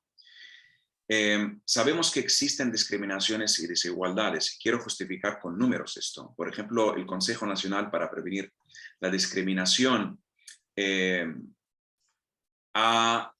hizo un estudio en donde pues, se encontró que el 90% de los jóvenes que no trabajan ni estudian, por ejemplo, son mujeres. 2, el INEGI, Comisión Nacional de Derecho, encontró que las mujeres pues, tienen un ingreso 34% por debajo de los hombres, aún trabajando en los mismos puestos, solamente para justificar algunas de las respuestas. Entonces, tenemos que entender algo. La inteligencia artificial, cuando se alimenta de información, va a aprender de la realidad que vivimos. Entonces, si va a aprender de una realidad sesgada, como por ejemplo, lo que estamos viviendo de discriminaciones y sesgos y desigualdades, pues siempre va a favorecer a los hombres, pero ahora por 100 o por 1000 y magnificado. Porque la inteligencia artificial, si no resolvemos estas problemáticas, solamente la va a exacerbar. El primero entonces sería la discriminación, desigualdad. La otra diría que sería la libertad de expresión. Y el punto aquí, ¿cómo podemos pensar que todo el mundo tendría una justa participación en el mundo digital Si en México existe una falta de conectividad, solamente la mitad del país, 53 hogares de cada 100 hogares, solamente tienen conexión de internet en su hogar. Eso es uno. Dos, la libertad de expresión, pues muchos sí sabemos que en el mundo digital pues se fomenta más la expresión, pero a partir de ello, México es uno de los países más peligrosos en el sentido de inseguridad. Nada más para el Comité para Protección de Periodistas, el año pasado sacó una cifra de que en México asesinaron a 160 periodistas, además de los ambientalistas también, otros 50 y algo, que no me acuerdo bien la cifra, 50, que le tengo 56, y además de los desaparecidos. Esas son dos, y además también el riesgo a la privacidad, pero eso no es exento ningún ciudadano de este mundo. Muchísimas gracias, maestro, por su respuesta. Quisiera llevar a cabo otra pregunta y quisiera saber cómo se podría atentar contra la privacidad o manipular el comportamiento de un ciudadano a través de esta tecnología. Bueno, pues partiendo de aquí, pues si por ejemplo ahorita estamos conectados en Zoom, mucho de lo que estamos haciendo ahora está siendo registrado y se está analizando a través de algunos algoritmos que podrían entender cuáles son nuestras manifestaciones en el mundo digital. Cualquier actividad que hacemos, cualquier aplicación que pareciera gratuita, pues en realidad no es gratuita, es a costo, porque todo lo que están haciendo y el modelo de negocio de muchos corporativos hoy en día tecnológicos, pues precisamente es esto, mantener la máxima cantidad de personas, el máxima cantidad de tiempo atentos a las pantallas, porque lo que quieren hacer es cada vez perfilar mejor la identidad de cada persona y ultra segmentar los mensajes para al final manipular el comportamiento, inducir algunas adicciones, consumir más, vender un producto, vender un político, quizás no es para el bien de la persona, sino que sirve a los pocos agentes poderosos. Entonces, ¿cómo sería? Pues es a través de la vigilancia y a través de la manipulación del comportamiento. No es de más decirles que en el corazón de Silicon Valley pues está la Universidad de Stanford y ahí hay un laboratorio que se llama el laboratorio de persuasión. Ellos, aparte, o sea, en las palabras de los ingenieros, ellos dicen, lo que nosotros hacemos es entender a partir de la psicología y la neurociencia cómo podemos manipular el comportamiento de las personas sin siquiera ellos se pueden dar cuenta de ello. Entonces, hoy en día, en los lugares en donde nos sentimos más libres, son exactamente los lugares en donde estamos más manipulados. Es mi respuesta, doctora. Muchas gracias, maestro. Lo felicito por dos cosas muy importantes. Sus respuestas satisfactorias y, en segundo lugar, que aún no siendo de nacionalidad mexicana, se preocupe por los temas de México. Y felicidades porque pues está casado con una mexicana. Felicidades por eso. Pues quiere mucho a México. Felicidades. Gracias. ¿Es cuánto, doctor? Gracias. Bien, muchas gracias, doctora Lourdes. Continuando con el desarrollo de este evento, invitamos ahora al doctor Rodrigo Moreno para que continúe. Adelante, doctor. Muchas gracias, señor rector. Muchas felicidades, maestro Mohanad. He visto con mucho detenimiento su tesis y aquí tengo algunos cuestionamientos que hacerle, donde habla de la fenomenología ética de la inteligencia artificial desde una perspectiva de los derechos humanos, el caso México. Y en esa lógica, yo le preguntaría que en el contexto del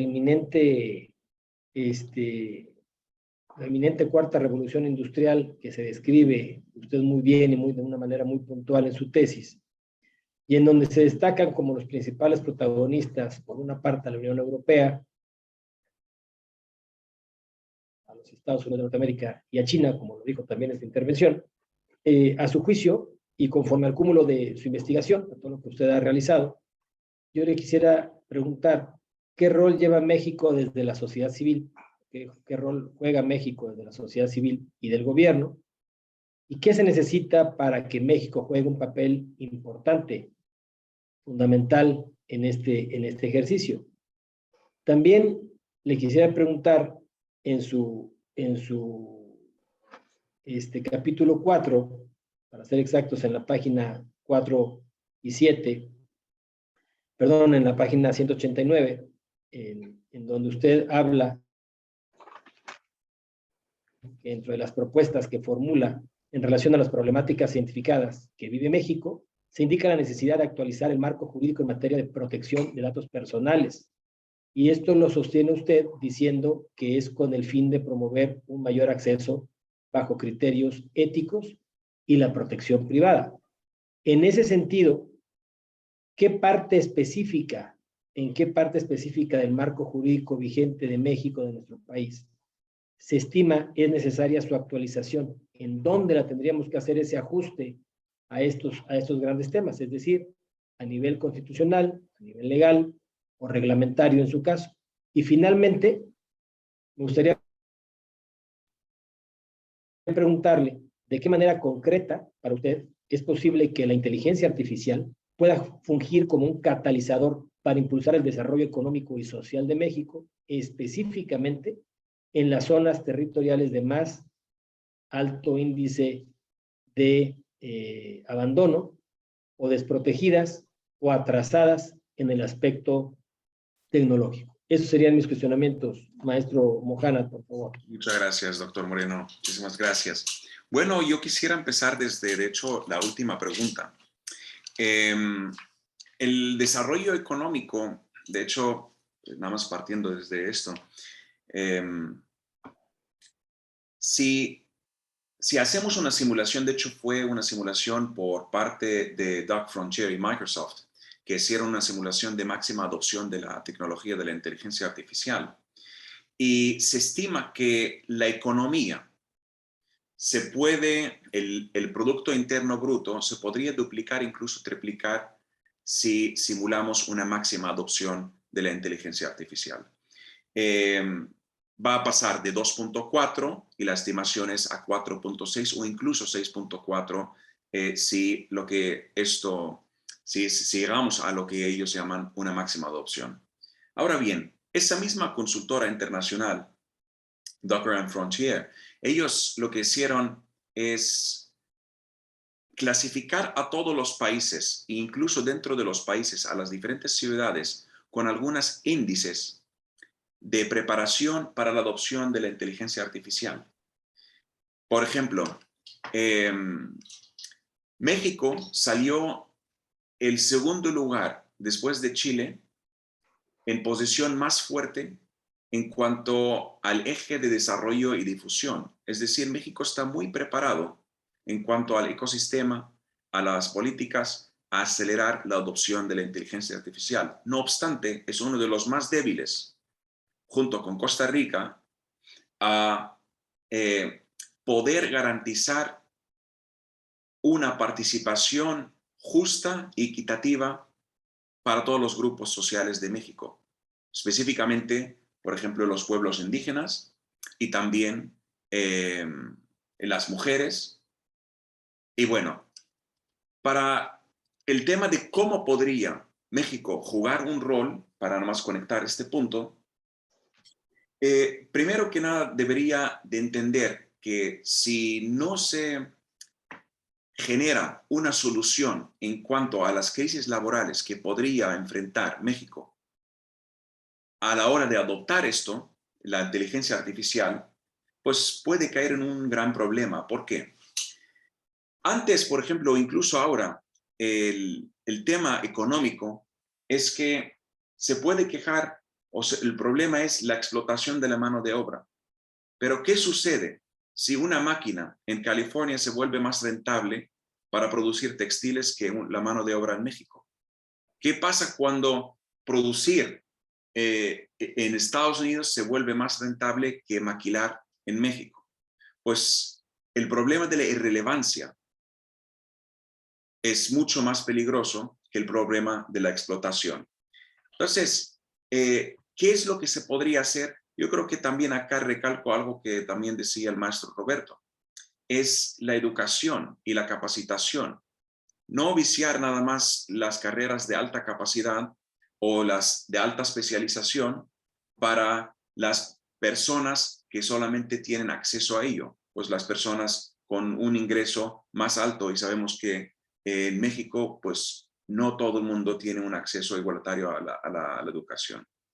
El rol que tiene México como, de hecho, puede tomar el liderazgo, sin embargo ahora Uruguay tiene el liderazgo en cuanto a la adopción y la regulación de la inteligencia artificial. No obstante, México tiene un gran talento, tiene una gama de programas tan avanzados en cuanto a la tecnología, la biotecnología, la inteligencia artificial, que para poder impulsarlo basta con educar y concientizar a las personas en cuanto al alcance y los riesgos de la inteligencia artificial para entender y a lo mejor atraer a inversionistas que pueden invertir tanto en programas de educación como también abrir proyectos de trabajo. No sé si me escapó alguna pregunta, doctor Moreno. No, me parece muy bien. Muchas gracias, maestro Mojana. Por mí ha sido todo, señor rector. Muchas gracias. Gracias. Muchas gracias. Bien, pues es un placer estar con ustedes y en este examen sobre un tema muy importante que envuelve a la ética como disciplina filosófica y a los derechos humanos.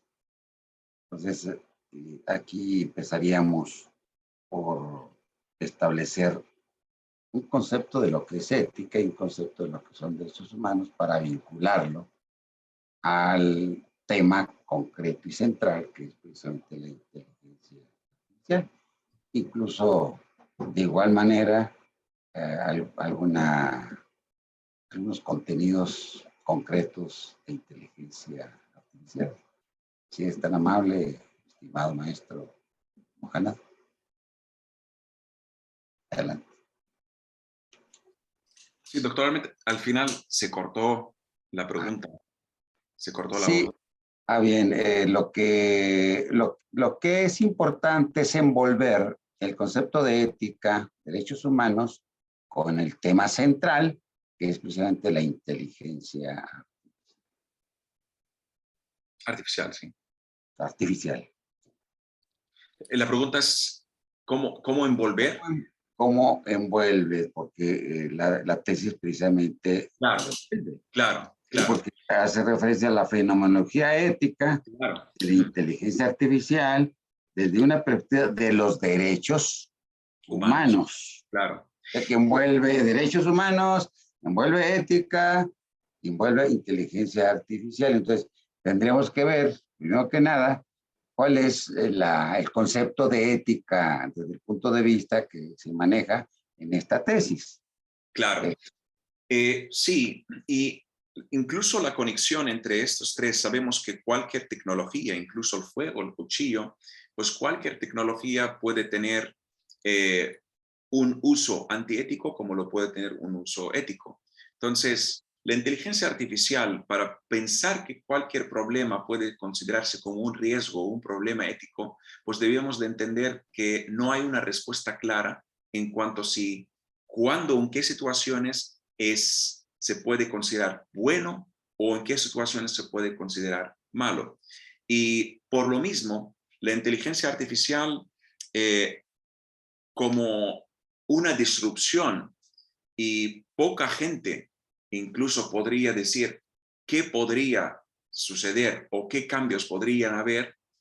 Lo único que estamos viendo es tantas nuevas situaciones en el mundo digital a las cuales llenas de incógnitas de qué es bueno y en qué situaciones.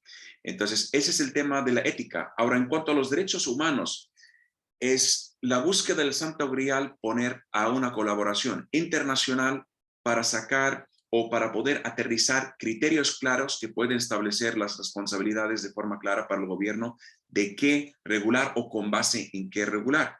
¿Sí? Entonces, la propuesta en esta tesis de que sean los derechos humanos, porque primero, lo que habíamos mencionado, pues gozan de una aceptación internacional después de décadas de colaboración, eso es uno, y además queda tan claro porque al final, si hablamos de un fenómeno global, y voy a trasladar a otro ejemplo, no podemos combatir un fenómeno, un problema global con una estrategia meramente nacional, como por ejemplo el calentamiento global, ¿sí? Pues es un problema global que no se podría regular nada más a través de una estrategia sola nacional. Se necesita una colaboración internacional. Entonces, los derechos humanos abarcan esa visión sistémica y ese enfoque también global.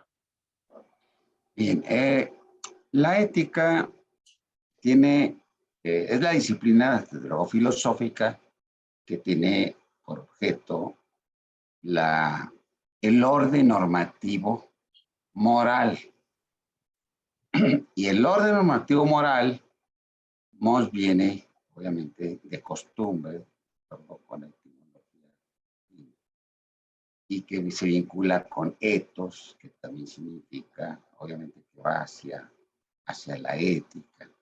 Por tanto, si tiene por objeto el orden normativo moral, desde luego en el marco de lo que tú has dicho con toda claridad, en el marco de los valores, pero fundamentalmente del valor bueno y del valor malo. Entonces, en el contexto ya de la parte central de tu tesis, que es la inteligencia artificial, obviamente que las costumbres en torno a aplicar los conocimientos de inteligencia artificial, obviamente que esas costumbres están vinculadas a los valores del bien y el mal. Como bien lo decías en cuanto al cuchillo, bueno, pues sí, se puede utilizar para el bien o para el mal. Igual, el avance de la tecnología, el avance de la inteligencia artificial puede utilizarse para el mal o para el bien. Entonces, aquí hay una vinculación muy estrecha entre el orden normativo moral, que es el orden que tiene como punto de referencia las costumbres, con el orden normativo jurídico, que es ya el derecho. Y ya en el orden normativo jurídico, ya tenemos que las normas se tienen que aplicar, son externas y son coercitivas. En cambio, las morales del orden normativo, de la ética, del orden normativo moral, son normas que si queremos las aplicamos, si no las queremos no las aplicamos. Es decir, si las adoptamos, tenemos que aplicarlas, pero no porque nos obliguen, no porque sean externas, no porque sean coercitivas. Entonces, hay una vinculación ya con los derechos humanos. Ahora, ahí también tenemos que checar que no todos los derechos humanos se han tipificado, es decir, se han incluido en la ley, en las constituciones. Pero entonces sí podemos tomar en cuenta los que sí ya están contenidos en las constituciones y luego como consecuencia en la legislación reglamentaria.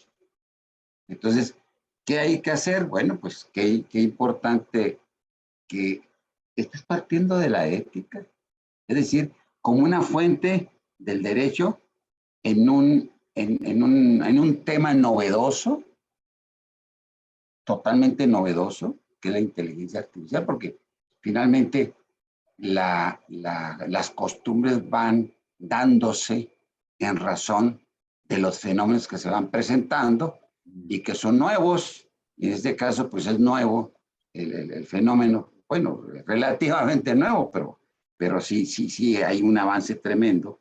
Y en esta novedad, finalmente se tiene que regular jurídicamente. ¿Por qué jurídicamente? Porque entonces ya entramos al Estado de Derecho. Y ya estamos de que debe haber una normatividad obligatoria en torno precisamente a la inteligencia artificial. Y qué mejor que estamos partiendo de una normatividad moral. A partir de costumbres, se va construyendo esto. Por esa razón, pues se me hace muy interesante que envuelvas en la tesis, que se envuelvan estos aspectos muy fundamentales, ¿verdad? Para finalmente llegar al contexto jurídico. Y del contexto jurídico es importante llegar porque allí entra también ya lo político. ¿Por qué razón? Porque el derecho no es posible sin el Estado. ¿Por qué? Por carácter externo de sus normas y coercitivas. ¿Cómo hacerlas cumplir? Pues a través del Estado. Es decir, la organización de la sociedad. Y que en estos momentos la organización de la sociedad se llama Estado. Se llamó Chivitas en un tiempo, polis en otros tiempos, grupos nómadas en otros tiempos, grupos sedentarios en otros tiempos.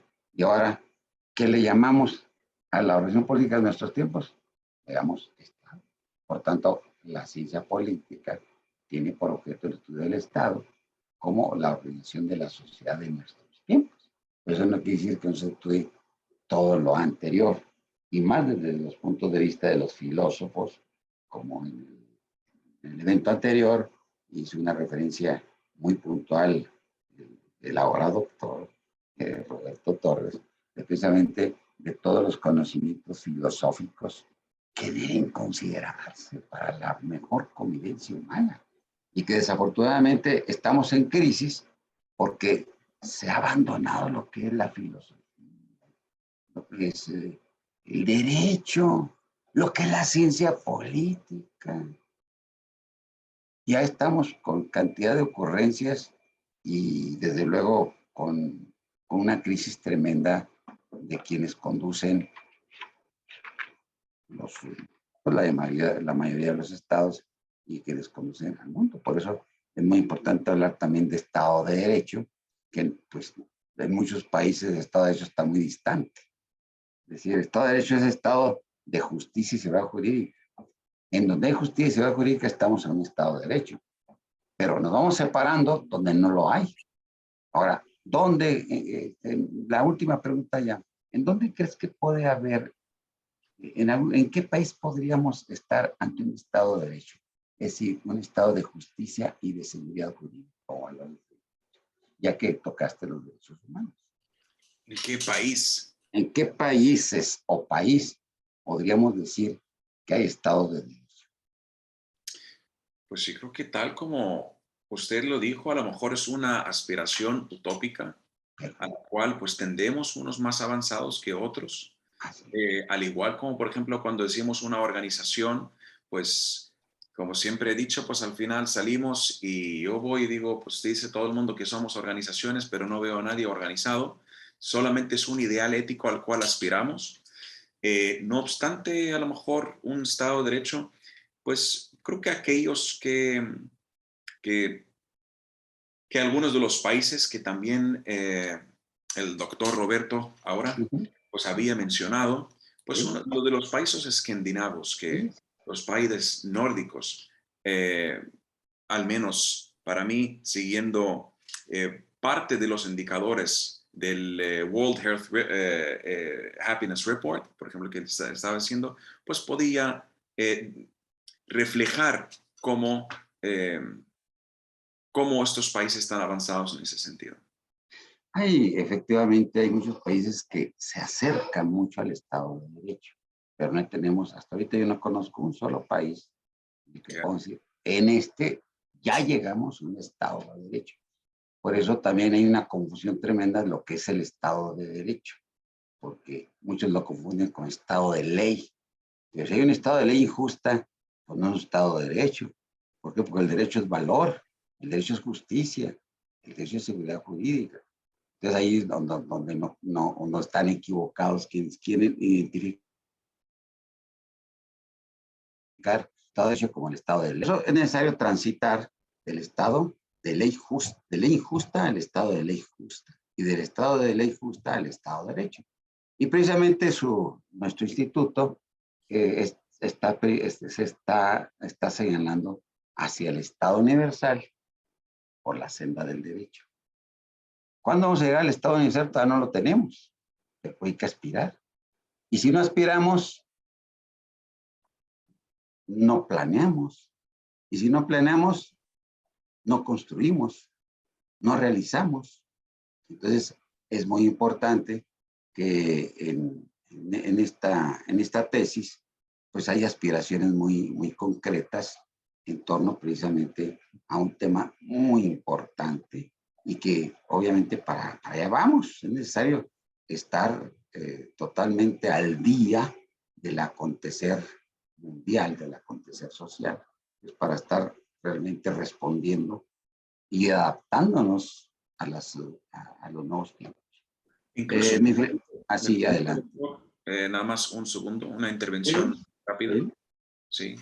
También yo siempre he visto que es una gran oportunidad porque carecen las instituciones que hoy en día ofrecen al menos cursos para los funcionarios públicos para entender de estos dos temas tan importantes. Primero, el tema de la felicidad y dos, entender los riesgos y los alcances. Al menos yo no sé de ninguno que ofrece una educación empezando con los funcionarios públicos y a lo mejor eso puede ser una gran oportunidad partiendo desde el IDE y a partir de estas tesis.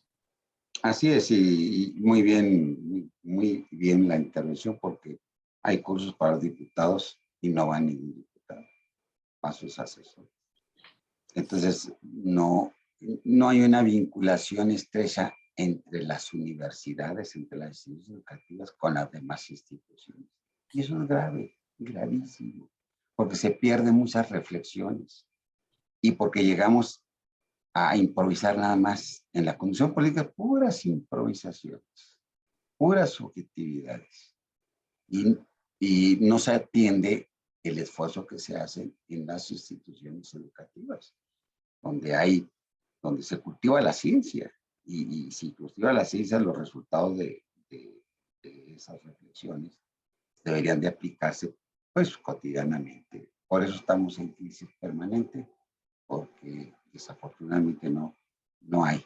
Y a propósito, en el país se insiste que no es necesaria una reforma política electoral cuando precisamente el sistema político electoral mexicano, ya vamos aterrizando en México, es un sistema que ha fracasado. ¿Por qué ha fracasado? Porque no tenemos buenos conductores de la sociedad.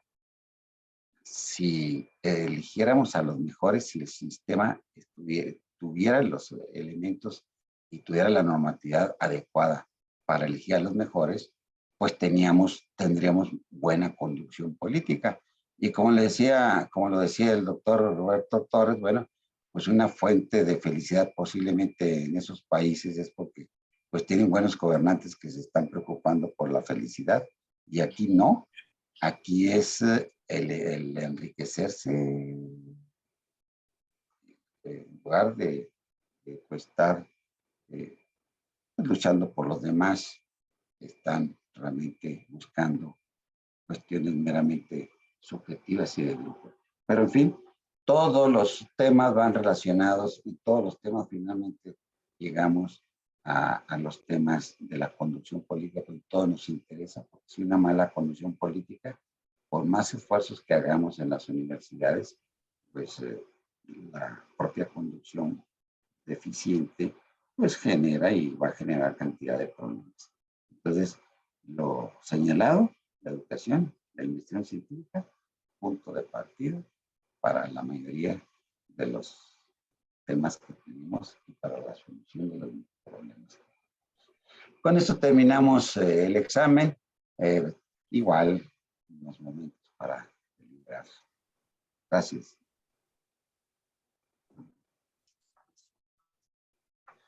Pues con el gusto de saludarles, nuevamente pedimos la opinión de la doctora Lourdes y luego su voto, evidente, dice evidentes. Aprobatorio, doctor. Bien, muchas Obviamente, gracias. sí. Doctora, muchas gracias. Sí. Doctor Rodrigo Moreno. Igual, doctor, aprobatorio. Bien, bien. Pues apreciando mucho la colaboración tan generosa de ustedes, pues ya le pedimos a la licenciada Talia que sea tan amable en decirle al sustentante Sí, que ya doctor. a las órdenes.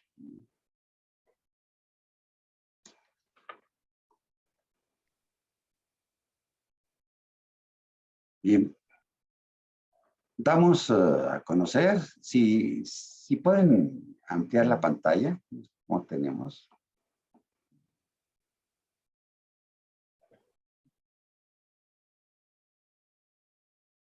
¿Listo, doctor? A ver, seguimos todavía con... Bien.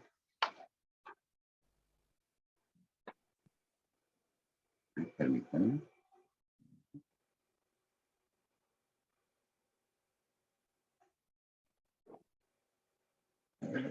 Están compartiendo pantalla. ¿Quién está compartiendo pantalla? ¿Nosotros? Dejar compartir. Ahí está. Bien. Damos a conocer el resultado de este evento académico. Para tal efecto, solicitamos al secretario de este sínodo, al doctor Rodrigo Moreno Trujillo, que sea tan amable en dar a conocer el acta correspondiente. Con mucho gusto, señor rector. En la Ciudad de México, a las 20:30 horas del día 25 del mes de agosto de 2022, se reunieron los miembros del jurado integrado por los señores Dr. Luis Ponce de León Armenta, doctora María de Lourdes Espinosa Plasencia, doctor Rodrigo Moreno Trujillo, bajo la presidencia del primero y con carácter de secretario el último, para proceder a efectuar la evaluación de tesis para obtener el grado de doctor en ciencia política con reconocimiento de validez oficial de la Secretaría de Educación Pública, según acuerdo 2012-1843 de fecha 18 de septiembre de 2012, que sustenta Mohanad A.H. Al-Mahdi. Los miembros del jurado examinaron al sustentante y, después de deliberar entre sí, resolvieron declararlo aprobado. El presidente del jurado les dio a conocer el resultado y procedió a tomar la protesta de ley. Doctor Mohanad Al-Mahdi, ha sido usted investido de un nuevo compromiso académico de servicio a los demás. Protestáis solemnemente cumplir con la nueva responsabilidad científica que el Estado mexicano le ha otorgado a través del Instituto Internacional del Derecho y del Estado. Protesto. Si así lo hicieres, que la comunidad os lo premie. Si no, os lo demande. Doctor, un abrazo, felicitaciones por la nueva responsabilidad adquirida en esta noche. Gracias. Un abrazo y felicitaciones. Gracias, gracias.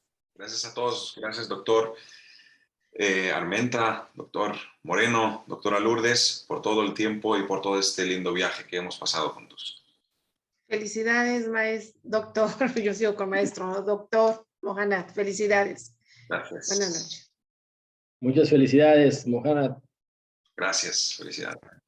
Y obviamente la invitación a seguir participando en las actividades académicas del instituto, como son la próxima convocatoria para ingresar al Sistema Internacional de la Investigación Científica y la próxima convocatoria para asistir a la ceremonia nacional de entrega de grados e imposición de togas e insignias. Un abrazo y felicidades. Nos vemos, es gusto saludarles en otro siguiente encuentro académico. Que estén bien todos. Gracias. Gracias, doctora. Hasta luego. Buenas Gracias, noches. doctor, Doctor doctora. Rodrigo. Hasta luego. Buenas noches. Luego, buenas noches. Igualmente. Buenas noches a todas y a todos. Adiós, doctora. Adiós, doctor. Mucho gusto en verlo de nuevo. Hasta luego. Buenas noches. Hasta luego. Gracias. Gracias a todos los asistentes. Buena noche. Buenas noches, doctora Lourdes. Te felicito